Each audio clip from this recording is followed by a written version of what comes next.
We're here today at the Dennis and Sysis Cricket Seminar. I'm lucky enough to be joined by former England cricket captain Mike Gatting. Mike, thanks for joining us. Absolute pleasure. What do you get out of a day like this? Well, I see a lot of people who put an awful lot of free time, volunteers, free time into making a lot of people happy. People like myself when I first started playing. They're volunteers who are the groundsmen who often have to do things with very little equipment, very little funds, and if the pitch isn't good enough, they get shouted at through no fault of their own. If it's wet, they don't get the covers on quick enough and people can't play, so it's through no fault of their own. And I'm here today just to sort of say to them, you know, thank you for all the hard work they do, and hopefully to be able to say to them, look, there is a small grants fund this year, get your bid in, which is a Waitrose fund, which is somewhere close to 400,000, and we want to find ways of helping you. So this year we're going to give you the opportunity to buy some covers, whether it be roll-on or flat, and also to perhaps purchase a super stopper as well. So that we hope will make their sort of task easier. Having said that, the covers on and off with one man normally is very hard work. Yeah. So some other volunteers will have to be there to help them, but we hope that will help them. And of course, you know, for me to actually say to them, you know, thank you very much, because without them we can't get the game on. Well, you in your role as captain of England no doubt have had a lot of conversation with groundsmen down the years about perhaps what you want from a pitch. They're very important in the game of cricket. Can you give us some thoughts on that? Well, look, I say at the top end, again, it's probably even more important for captains when they want to win matches to get out there and play as much as you can. And some are more, if you like, amenable to some persuasion than others.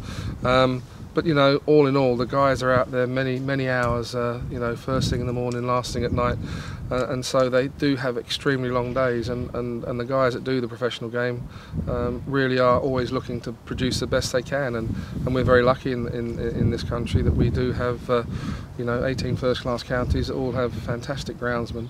And a lot of other good workers with them who do produce good pitches, not only good pitches but also good net facilities, which are also very important.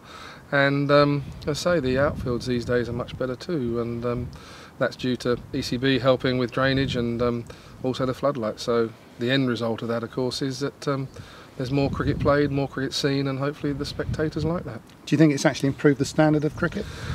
I think good wickets always do. You know, it does produce good players, and you do sometimes have to work harder on other wickets, but that's something you learn by playing. But you want a wicket that's challenging, but not too challenging, and you need the bat and the ball to be a balance between both. So, you know, the guys have got a huge challenge on there, and you've got spinners in the game too, as well as seamers, and if you can't please one, you won't please the other, and therefore, as I say, they're always the ones that sadly get the kicking, if you like, and they always get blamed.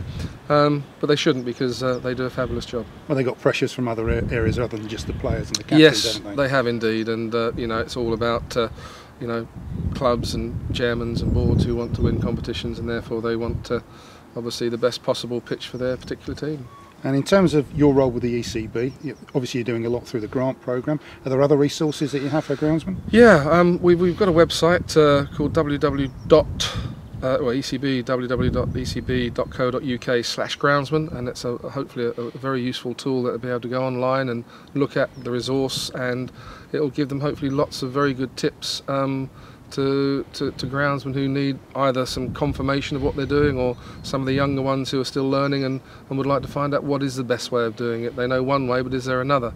And it will give you ideas about what machinery to use, what seed to use, what sort of type soil there is there, do you need drains, etc, etc. So I think it's really a very good website, and I think any young and up-and-coming groundsmen, or even some of the older ones, might like to have a look at it. That's great. Well, thank you very much for your time, Mike. Pleasure. And here's hoping these groundsmen have the right impact for the Ashes. Thank you.